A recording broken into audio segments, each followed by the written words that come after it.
स्वागत है आपका आज की क्लास में। आप सभी लोग अच्छे होंगे और अपनी पढ़ाई को इस गर्मी के माहौल में भी सुचारू रूप से चला रहे होंगे। बच्चों, हमारा चैप्टर चल रहा था अम्ल, क्षारक और लवण, और अभी तक हम अम्ल और क्षारकों के रासायनिक गुणधर्मों को पढ़ चुके थे, उनके सामान्य गुणधर्म पढ़ चुके थे। अम्ल क्षारकों में हमने क्या पढ़ लिया था? अंतर पढ़ लिया था। लेकिन ये जो हमने पढ़ा, इस पूरी प्रोसेस में अभी तक हमने यह नहीं जाना कि हमारे पास जो अम्ल है और जो क्या है क्षारक है, उसमें से कौन तो अधिक प्रबल होगा और कौन क्या होगा, दुर्बल होगा। आपने अभी तकों की जो वीडियो पढ़ी है, क्लासेस पढ़ी हैं, उनमें आप अम्ल और क्षारकों में अंतर समझ चुके हैं, उनके गुणों का अध्ययन कर चुके हैं। लेकिन अभी तक आपने ऐसा कहीं भी नहीं पढ़ा कि कौन सा अम्ल अधिक प्रबल होगा और कौन सा अम्ल अधिक क्या होगा, दुर्बल होगा। ऐसा ही क्या है क्षारकों के साथ भी होगा। तो आज की क्लास में हम यही समझेंगे। तो समझिएगा, आज का हमारा टॉपिक है पीएच स्केल। क्या हुआ था बच्चों कि जो अम्ल हैं और जो क्षारक हैं, उनकी प्रबलता को जानने के लिए कि आखिरकार कौन सा अम्ल और क्षारक अत्यधिक प्रबल है और कम प्रबल है, इसके लिए सबसे पहले 1909 में एक वैज्ञानिक हुए थे, जिस वैज्ञानिक का नाम था सोरेनसन। कौन सा वैज्ञानिक था? सोरेनसन। और सोरेनसन नामक वैज्ञानिक ने अम्ल और क्षारकों की प्रबलता का अध्ययन करने के लिए एक स्केल का निर्माण किया, जिस स्केल को क्या कहा जाता है? पीएच स्केल कहा जाता है। यहां पर इस पीएच में पी जो वर्ड है वह जर्मन भाषा के, कौन सी भाषा के? जर्मन भाषा के पोटेंज या पुषांश से लिया गया है। क्या कह रहा हूं मैं, दोबारा सुनिएगा कि अम्ल और क्षारकों की प्रबलता का अध्ययन करने के लिए, उनके अत्यधिक सामर्थ्य का अध्ययन करने के लिए सोरेनसन नामक वैज्ञानिक ने एक स्केल को क्या किया? विकसित किया, जिसे क्या कहा जाता है? पीएच स्केल कहते हैं। ये सब सामान्य जानकारी बता रहा हूं अभी, जिसमें पी जो है वो कहां से लिया गया है? जर्मन भाषा के पोटेंज या पुषांश से लिया गया है, जिसका अर्थ क्या होता है बच्चों? जिसका अर्थ होता है शक्ति। और एच का मतलब क्या है? एच का यहां तात्पर्य किससे है? हाइड्रोजन आयनों की सांद्रता से। हाइड्रोजन आयनों की सांद्रता। एच किसको व्यक्त कर रहा है? हाइड्रोजन आयनों की सांद्रता को। और पी किसको व्यक्त कर रहा है? शक्ति को व्यक्त कर रहा है। तो हम एक बात यहां समझ गए कि पीएच का मतलब क्या हुआ कि हाइड्रोजन आयनों की सांद्रता की जो शक्ति है, वही क्या बता रही है आपको? पीएच का बारे में बताती है। तो यह सामान्य जानकारी है कि किसने दिया? सोरेनसन ने विकसित की। पी क्या है? जर्मन भाषा का शब्द है, किससे बना है? पोटेंज से। अर्थ क्या होता है? शक्ति। एच क्या है? हाइड्रोजन आयनों की सांद्रता। तो परिभाषा क्या हो जाएगी पीएच मान की, या पीएच स्केल की परिभाषा की यदि मैं बात करूं तो किसी बिलियन में उपस्थित H प्लस आयनों की सांद्रता ज्ञात करने के लिए मैं परिभाषा लिख देता हूं कि किसी बिलियन में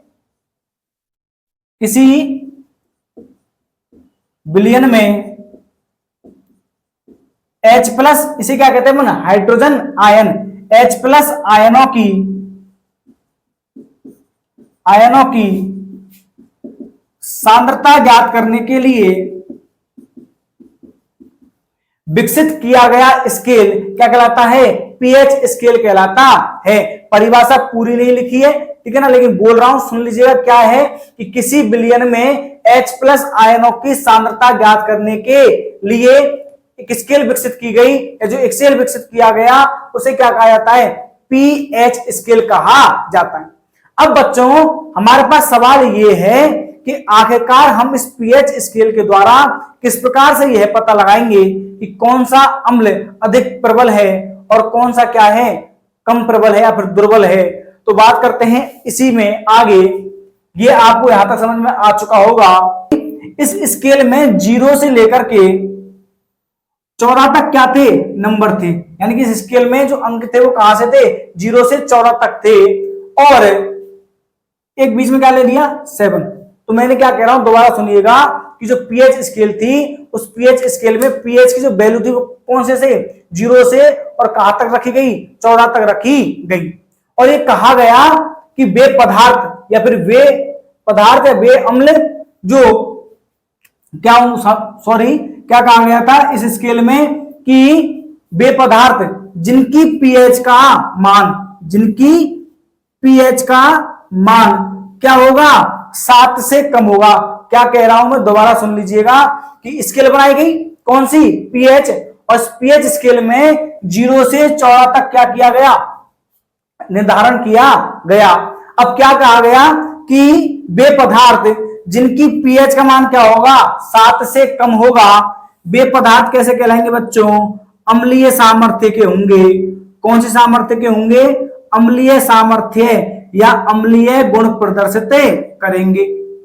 इसी तरह कहा गया कि वे पदार्थ जिनकी पीएच का मान क्या होगा, 7 से अधिक होगा, वह कौन सी प्रवृत्ति दर्शाएंगे, क्षारकीय प्रवृत्ति दर्शाएंगे।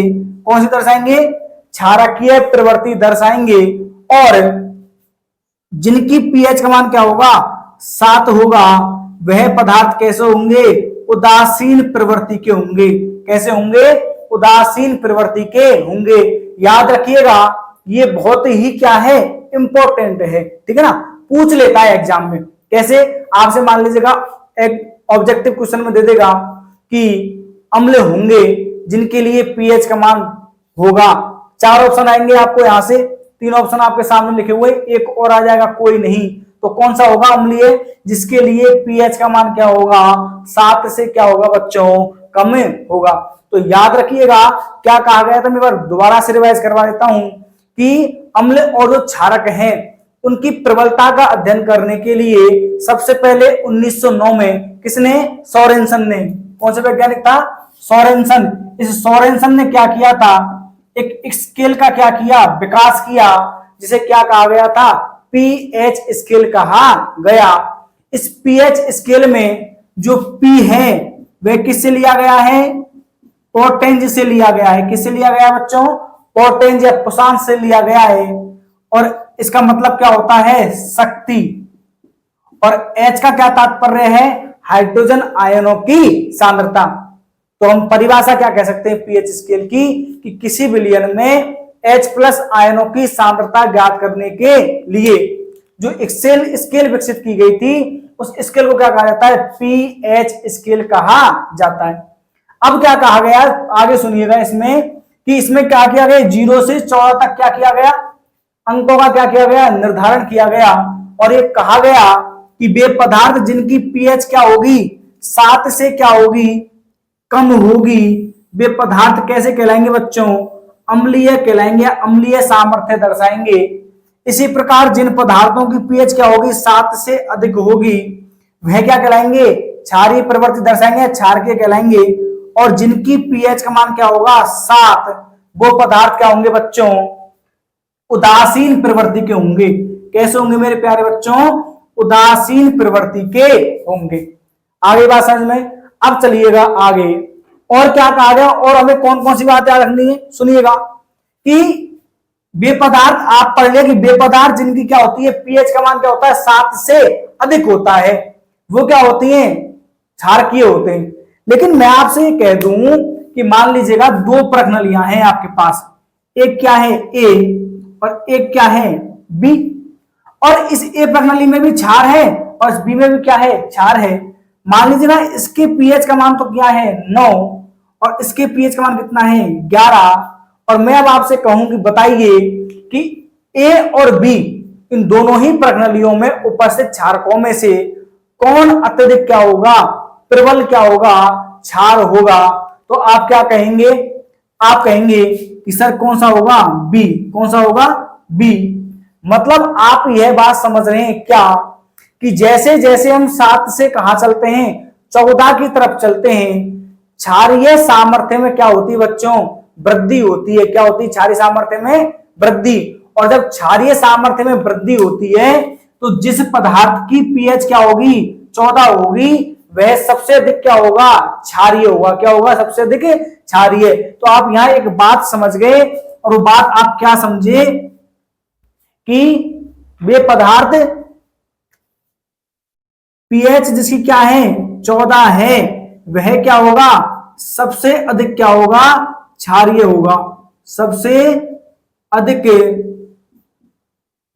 क्षारकीय।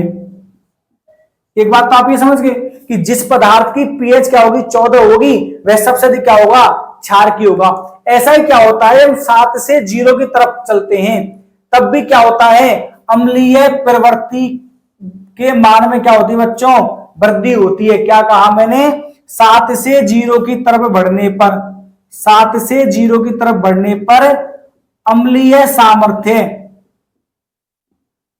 अम्लीय सामर्थ्य में क्या होती है वृद्धि। मैंने ये चिन्ह बना दिया, ऊपर बढ़ रहा है इसका मतलब क्या हो रही है वृद्धि हो रही है। किसमें अम्लीय सामर्थ्य में, कहां से कहां 7 से 0 की ओर जाने पर।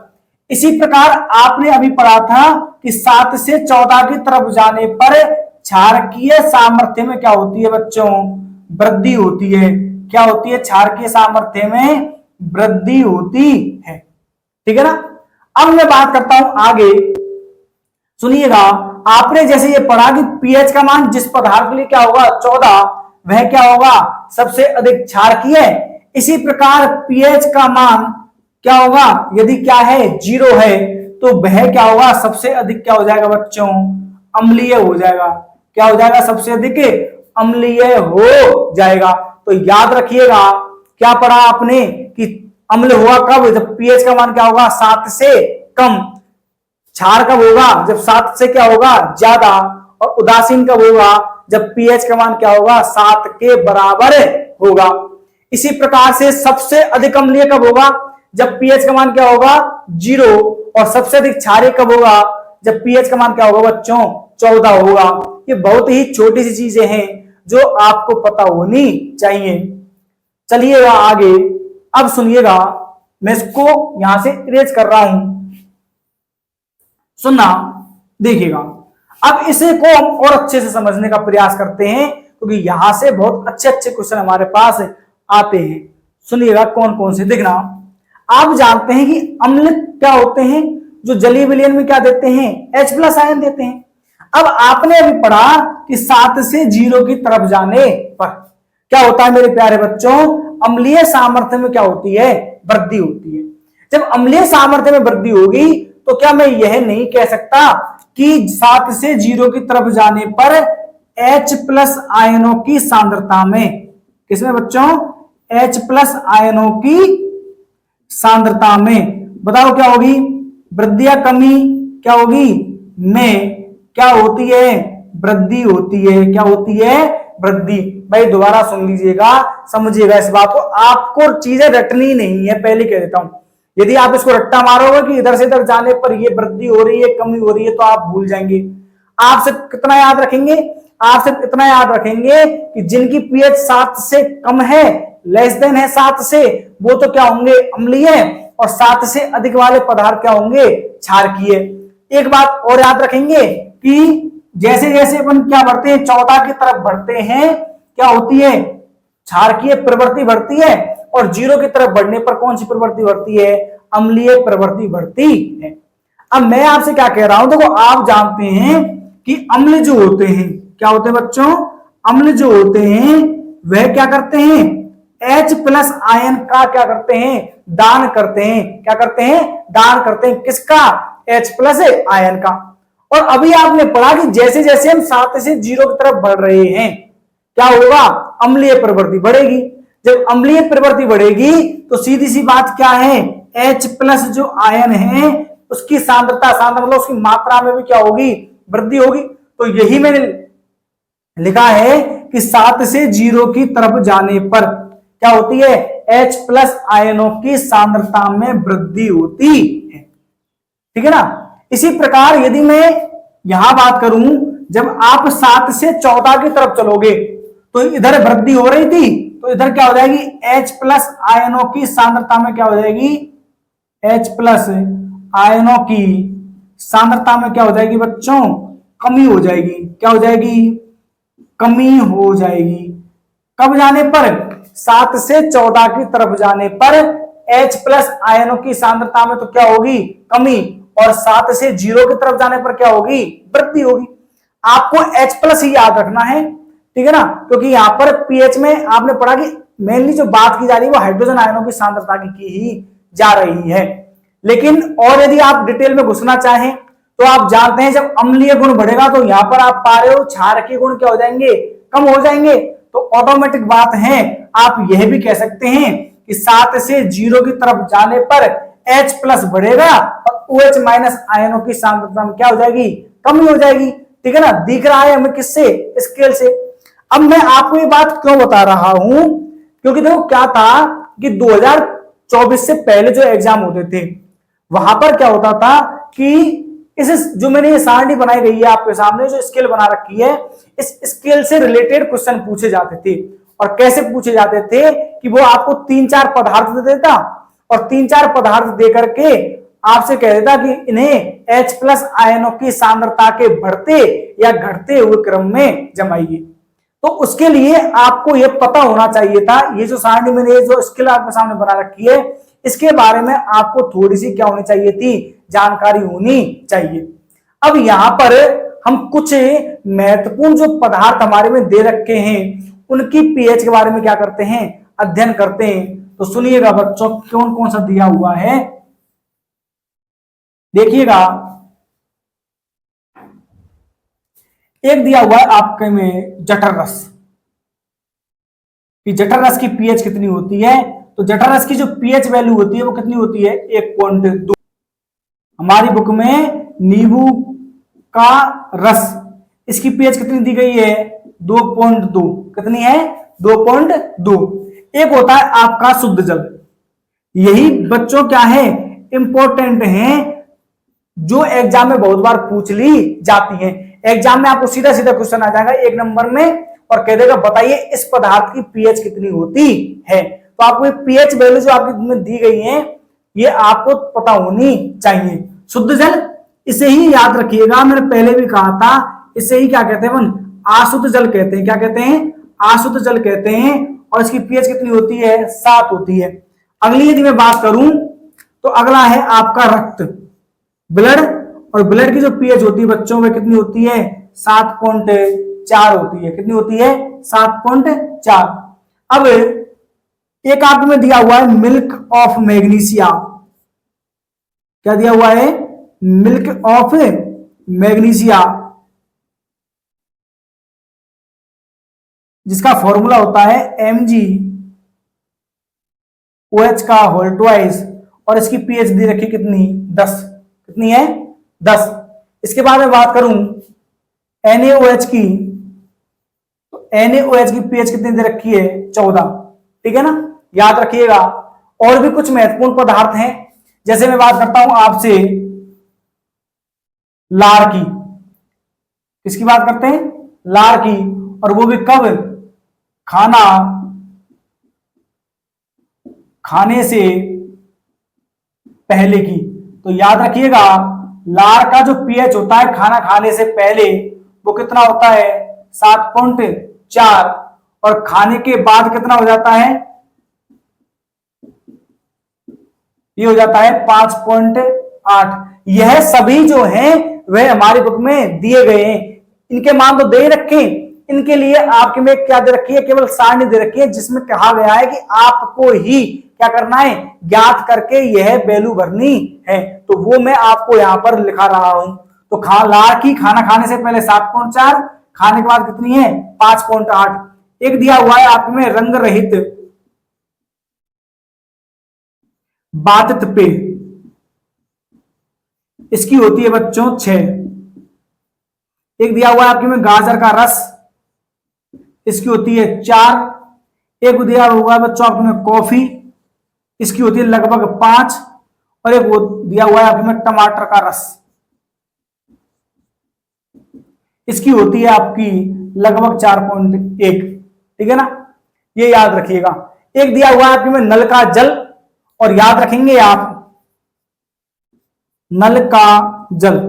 देखिएगा नल के जल की जो पीएच है वो फिक्स नहीं है। क्या नहीं है, फिक्स नहीं है, एक रेंज में पाई जाएगी। कहीं कहीं आपने पाया होगा कि किसी भी नल के जल का जो जल है वो अत्यधिक क्या है, खारा है, तो और कहीं यदि आप देखते हैं तो आप पाते हैं कि उस नल का पानी जो है वो क्या है, थोड़ा सा कम खारा है, तो आप एक एग्जैक्ट वैल्यू नहीं बता सकते, इसलिए एक रेंज मानी गई है। अब रेंज कितनी मानी गई है, 6.5 से लगभग 8.5 के बीच क्या माना गया है, नल के जल की पीएच को माना गया है। HCl की लगभग 1 मोल HCl दिया हुआ है, इसकी लगभग आप कितनी मान सकते हैं, 0 या 0 मानी जाती है, ठीक है ना। तो ये क्या है, आपकी कुछ पीएच वैल्यू है जो आपकी बुक में दे रखी हैं, यह हमें क्या होनी चाहिए, याद होनी चाहिए। तो अब तक आपने ये पढ़ लिया कि पीएच जो स्केल है वो किस वैज्ञानिक ने बनाई, और कुछ पदार्थों की आपने क्या पढ़ी, इंपॉर्टेंट पीएच भी पढ़ी। अब अगला हमारा टॉपिक है कि प्रबल अम्ल और दुर्बल अम्ल के बारे में हम कैसे पता लगाएंगे। एक तो आप पता किस हिसाब से लगा सकते हैं बच्चों, पीएच मान के आधार पर। किसके मान के आधार पर, पीएच मान के आधार पर। जैसे मैं आपको उदाहरण की बात करूं तो मान लीजिएगा, सुनिएगा, पीएच मान के आधार पर एक तो आप क्या लगा सकते हैं, पता लगा सकते हैं किसका, प्रबल अम्ल और दुर्बल अम्ल का, और प्रबल क्षार और दुर्बल क्षार का। कैसे, मान लीजिएगा मैंने आपको प्रश्नावली दी ए और बी, और मैंने कहा इसमें क्या है, दोनों में ही क्या भरे हुए अम्ल। ए प्रश्नावली में जो अम्ल भरा हुआ उसकी पीएच 1 है, इसकी कितनी है, 2 है।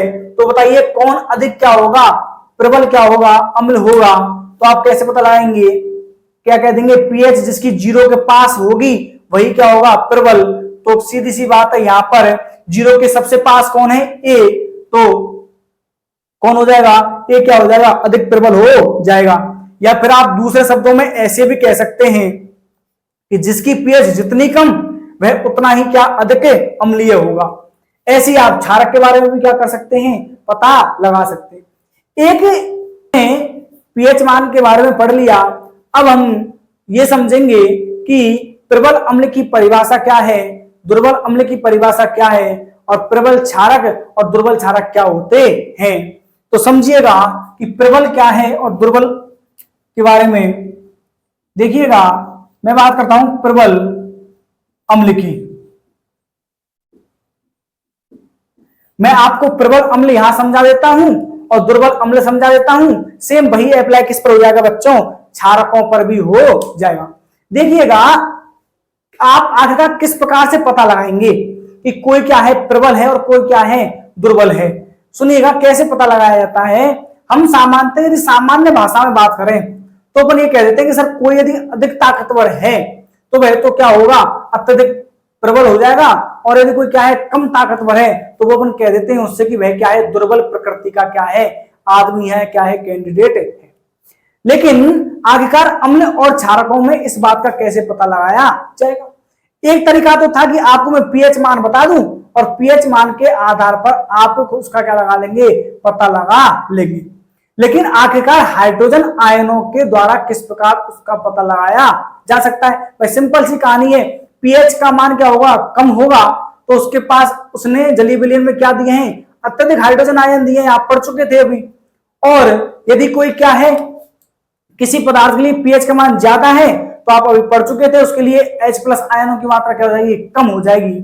तो देखना क्या होता है कि एक निश्चित वैल्यू ली जाती है, क्या ली जाती है, एक निश्चित मात्रा ली जाती है, और उस मात्रा में क्या देखी जाती है, अम्लों की क्या देखी जाती है, यह प्रकृति देखी जाती है कि कौन अत्यधिक मात्रा में क्या दे रहा है, H+ और कौन क्या दे रहा है, कम H+ दे रहा है। समझिएगा उदाहरण से, जैसे मान लीजिएगा मैंने क्या ले लिया, 1 m बिलियन ले लिया।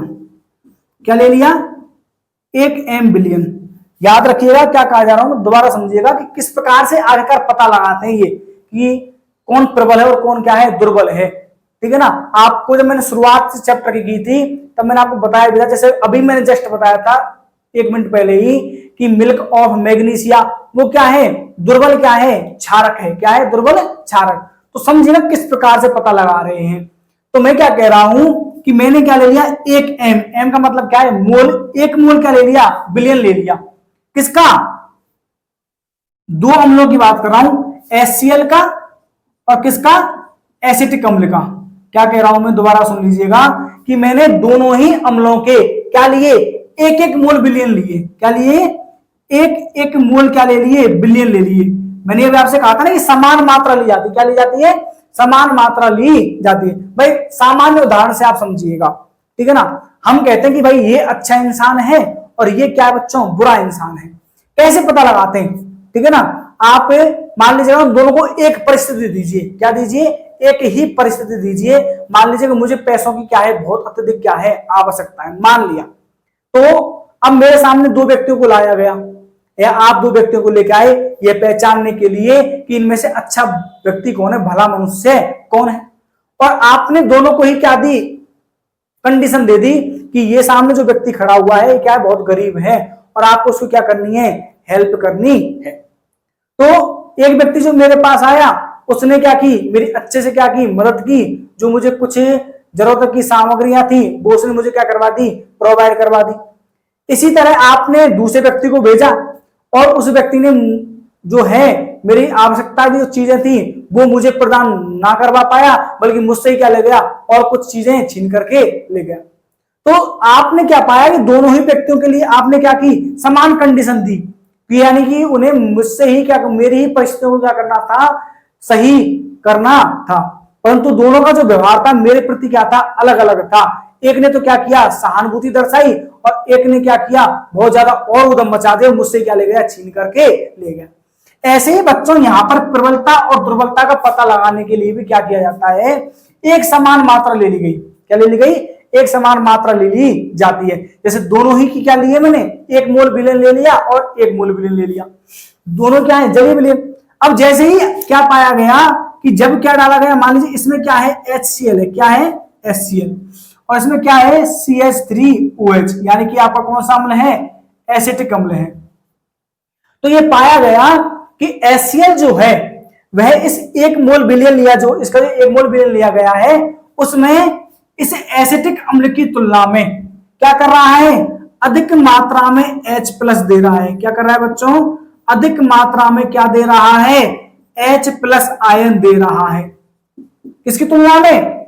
इस एसिटिक अम्ल की तुलना में। जबकि दोनों के विलेन तो क्या लिए गए? वही एक मोल मात्रा इसकी है, एक मोल मात्रा इसकी है, परंतु देखा क्या गया कि यह अत्यधिक मात्रा में क्या कर रहा है? H प्लस दे रहा है। किसकी तुलना में? एसिटिक अम्ल की तुलना में।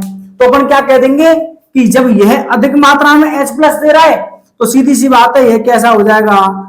प्रबल क्या हो जाएगा? अम्ल हो जाएगा। क्या हो जाएगा बच्चों? प्रबल अम्ल हो जाएगा। और ये क्या हो जाएगा बच्चों? दुर्बल अम्ल हो जाएगा। तो आप बात समझ चुके होंगे कि प्रबल अम्ल कैसे आया और दुर्बल अम्ल कैसे आया। तो आपके सामने परिभाषा भी आ चुकी है, क्या? कि वे अम्ल जो अत्यधिक मात्रा में, जो कौन सी मात्रा में? अत्यधिक मात्रा में या अधिक संख्या में क्या देते हैं? H प्लस आयन देते हैं। वे अम्ल जो अधिक मात्रा में क्या देते हैं मेरे प्यारे बच्चों? H प्लस देते हैं। क्या कहलाते हैं? प्रबल अम्ल कहलाते हैं। और जो क्या करते हैं? कम मात्रा में क्या करते हैं? H प्लस आयन देते हैं, वो क्या कहलाते हैं? आपके दुर्बल अम्ल कहलाते हैं। क्या कहलाते हैं? दुर्बल अम्ल कहलाते हैं। ठीक है ना। तो अब आपको समझ में आ गया होगा ये चीज मैंने क्यों समझाई है, कि बच्चे को जब बताया जाता है, मेरा सिंपल सा उदाहरण क्या था, मैं यदि चाहता तो आपको प्रबल अम्ल की परिभाषा बता देता कि वे अम्ल जो अधिक मात्रा में H प्लस देते हैं क्या कहलाते हैं? प्रबल, और जो नहीं देते वो क्या कहलाते हैं? दुर्बल, या कम देते हैं वो क्या कहलाते हैं? दुर्बल। और आपको उदाहरण दिखा के चला जाता। फिर आपके दिमाग में कंफ्यूज होती है कि सर आखिरकार ये कैसे पहचान लिया गया कि ये अधिक मात्रा में दे रहा है, ये क्या दे रहा है? कम मात्रा में दे रहा है। ठीक है ना। तो ये इस प्रकार से जाना गया, ठीक है ना, कि दोनों की समान मात्रा ली गई, और जब ये देखा गया तो ये पाया गया कि ऐसी, मैं एक एग्जाम्पल बता रहा हूं, एग्जाम्पल में एक माने अम्ल मैंने ये ले लिया, एक ये ले लिया, तो ये पाया गया कि मान लीजिए ये अधिक मात्रा में दे रहा है तो ये क्या हो गया? प्रबल। ये कम मात्रा में दे रहा है तो क्या हो गया? दुर्बल हो गया। और आप जानते हैं कि एसिटिक अम्ल क्या होता है? दुर्बल ही होता है। HCl क्या होता है? प्रबल अम्ल होता है। तो इसी प्रकार से क्या हो जाएगी बच्चों? क्षारकों के साथ भी क्या होगा? यही होगा। तो आप अम्ल समझ चुके हैं तो क्षारक भी आप समझ चुके होंगे कि वे क्षारक जो क्या करते हैं?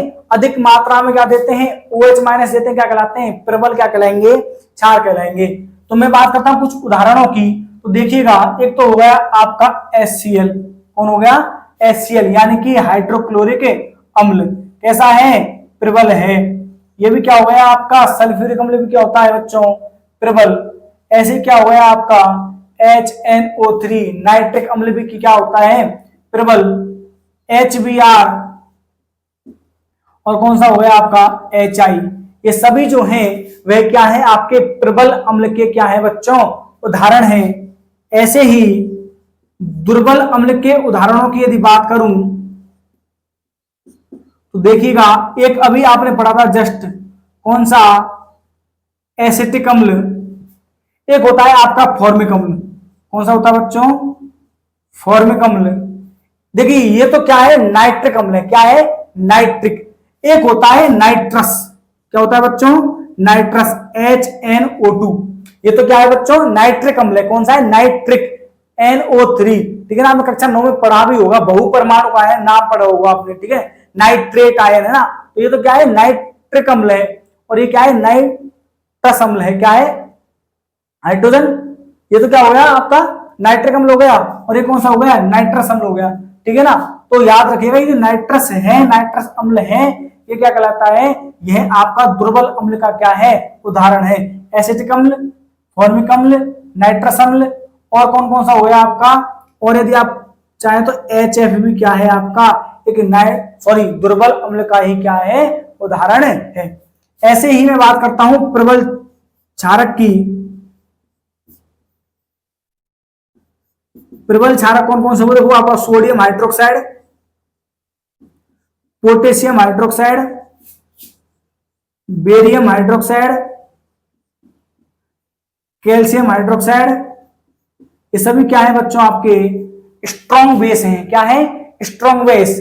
ऐसे ही और भी हो सकते हैं उदाहरण, लेकिन हमारे जो सामान्यतः काम आते हैं और जो हमारे 10th क्लास तक दिए गए हैं, उन्हीं उदाहरणों की बात कर रहा हूं। दुर्बल क्षार की यदि बात की जाए तो देखिएगा, एक तो हो गया आपका अमोनियम हाइड्रोक्साइड, ठीक है ना। एक क्या हो गया आपका मिल्क ऑफ मैग्नीशिया, ठीक है ना, मिल्क ऑफ मैग्नीशिया हो गया। कॉपर हाइड्रोक्साइड, ये सभी क्या है आपके, क्या है, दुर्बल क्षारक है, क्या है आपके, दुर्बल क्षारक। तो याद रखिएगा, उदाहरण सामान्यतः आपको पता होना चाहिए, कौन सा प्रबल है, कौन सा क्या है, दुर्बल है। ठीक है ना। अब मैं आपको एक क्वेश्चन और बता देता हूं, जो 2024 से पहले, क्योंकि इस 2024 तक हमारे क्या हो चुका है, पैटर्न बदल गया है 2024 में, लेकिन 2024 से पहले जो इस पीएच मान से जो क्वेश्चन पूछे जाते थे, वो मैं आपको और एक बार बता देता हूं कौन से क्वेश्चन थे। आपको तैयारी अपनी पूरी रखनी है कि क्वेश्चन कैसा भी आ जाए, चाहे पैटर्न बदल गया हो, क्वेश्चन कभी भी कैसे भी पूछे जा सकते हैं। आप विज्ञान में यह नहीं कह सकते कि यह क्वेश्चन नहीं पूछा जा सकता। आपको केवल नंबर बताए जाते हैं, भाई इतने नंबर का ये पार्ट है, इतने नंबर का ये चैप्टर है। अब वहां से पूछे जाने वाले क्वेश्चन जो किसी भी टाइप के बनाए जा सकते हैं, इसलिए आपको अपनी तैयारी क्या रखनी है बच्चों, पूरी रखनी है। तो प्रबल अम्ल की परिभाषा एक बार फिर सुन लीजिएगा कि वे अम्ल जो अधिक संख्या में क्या देते हैं, H+ देते हैं, क्या कहलाते हैं, प्रबल अम्ल। जो कम संख्या में देते हैं क्या कहलाते हैं, दुर्बल अम्ल। जो अधिक संख्या में क्या देते हैं, OH- क्या कहलाते हैं, प्रबल क्षारक। और जो कम मात्रा में क्या देते हैं, OH- क्या कहलाते हैं, दुर्बल क्षारक कहलाते हैं। सुनिएगा, जो क्वेश्चन सामान्य पूछा जाता था, इंपॉर्टेंट जो क्वेश्चन बन रहा है वो समझना। मान लीजिए मैं आपको दे दूं, मैंने आपको 4 पदार्थ दिए। एक तो मैंने क्या दे दिया आपको, नींबू का रस। एक मैंने आपको दे दिया जठर रस, ठीक है ना। एक मैंने आपको क्या दे दिया बच्चों, टमाटर का रस। और एक मैंने दे दिया आपको कॉफी। मैंने आपको 4 पदार्थ दे दिए, और इन 4 पदार्थों को देकर के मैंने आपसे कहा कि दिए गए पदार्थों को H+ आयनों की सांद्रता के अवरोही क्रम में लिखिए। कौन से क्रम में लिखिए बच्चों, अवरोही क्रम में। देखना, पहली बात तो ये आपको पता होना चाहिए कि अवरोही का मतलब क्या होता है, आरोही का मतलब क्या होता है। देखो आरोही और ये क्या है, अवरोही। देखो कंफ्यूजन नहीं होनी चाहिए, नाम से पता चल रहा है आरोही। आरोही मतलब रोहन, रोहन मतलब क्या होता है, चढ़ना, ठीक है ना। आपने पढ़ते ना ध्वजारोहण किया जा रहा है या पर्वतारोहण हो रहा है, तो आरोहण मतलब रोहन का मतलब क्या होता है, चढ़ना है, आगे की तरफ बढ़ा जा रहा है। मतलब छोटे से कहा बड़ा, छोटे से क्या बड़ा। और अब का मतलब क्या होता है, प्रकार से नीचे, तो अवरोहण यानी कि ऊपर से कहा ना, नीचे यानी ज्यादा से कहा ना, कम की ओर आना। तो आरोहण का मतलब क्या होता है, हमेशा कि कम से कहा जाना ज्यादा, और अवरोहण का मतलब क्या होता है, ज्यादा से कम। तो एक बात तो आपको ये दोनों चीजें पता होनी चाहिए। क्या कह रहा है कि H प्लस आयनों की सांद्रता के अवरोही क्रम में लिखिए। मैं आपको यहां दोनों ही क्रम लिख के बताऊंगा कि क्या क्या है।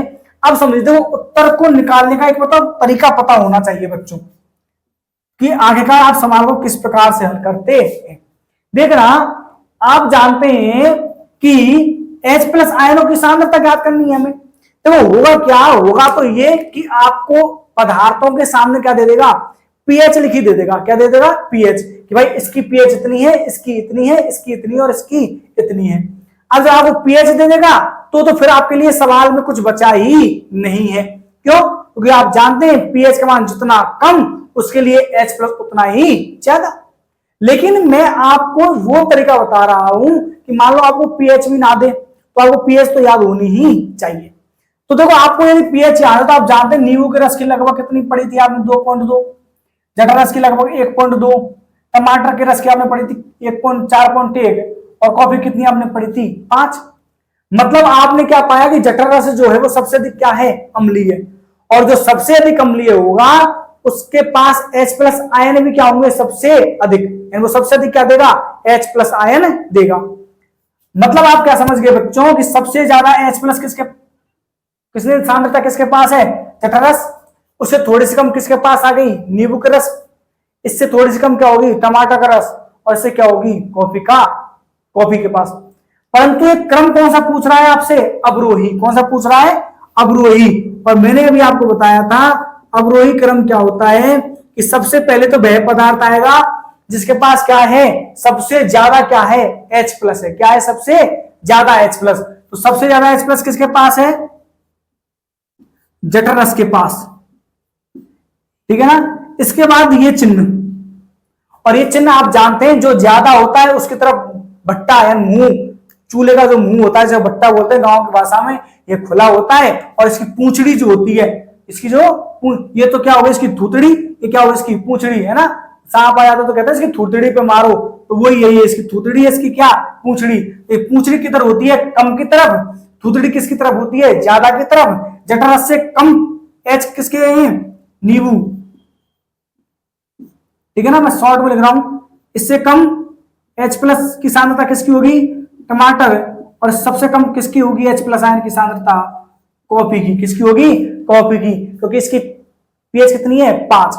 यदि यहीं पर मैं क्या लिखूं, आरोही क्रम लिखूं, क्या लिखूं, आरोही क्रम किसका, H प्लस आयनों की सांद्रता का। मतलब कि इन चारों में से आप उस पदार्थ को, उन जो चारों पदार्थ दे रखे हैं, इनको आप क्या जमाइए, H प्लस आयनों की सांद्रता के बढ़ते हुए क्रम में जमाइए। तो बच्चों सबसे कम किसके पास होगा, कॉफी के पास होंगे क्या, H प्लस आयनों की सांद्रता। इससे थोड़ी सी ज्यादा किसके पास होगी, टमाटर। इससे थोड़ी सी ज्यादा किसके पास, नींबू। और सबसे अधिक किसके पास, जठर रस, ठीक है ना। तो ये क्या है, H प्लस आयनों की सांद्रता का क्या है, क्रम है। याद रखिएगा, ऐसे क्वेश्चन पूछे जाते थे, पूछा गया क्वेश्चन है, ठीक है ना। ये पदार्थ जरूर हो सकता है कि चेंज हो, एग्जाम में कुछ अलग हो, मैंने कुछ अलग लिख दिए हूं, लेकिन क्वेश्चन इसी प्रकार का था कि आपको ऐसे 4 पदार्थ दे रखे थे और पीएच वैल्यू दे रखी थी, और कह दिया गया था कि इन्हें क्या जमाइए आप, H प्लस आयनों की सांद्रता के बढ़ते या घटते हुए क्रम में जमाइए। बढ़ने का मतलब आरोही क्रम, घटने का मतलब अवरोही क्रम। आरोही रोहन मतलब बढ़ना, बढ़ता हुआ क्रम। अवरोही मतलब अवनमन यानी घटना, तो घटता हुआ क्रम। तो बच्चों आप अब मुझे लगता है कि ये चीज समझ चुके होंगे यहाँ पर, जो आज का टॉपिक हमने पढ़ा। और आज की क्लास में हमने पढ़ा पीएच क्या होती है, प्रबल अम्ल और प्रबल क्षारक और दुर्बल अम्ल, दुर्बल क्षारकों के बारे में भी क्या किया हमने, आज क्लास में क्या किया, अध्ययन किया है। अब हमारा जो टॉपिक रह जाते हैं वो सिर्फ 2 टॉपिक रह जाते हैं।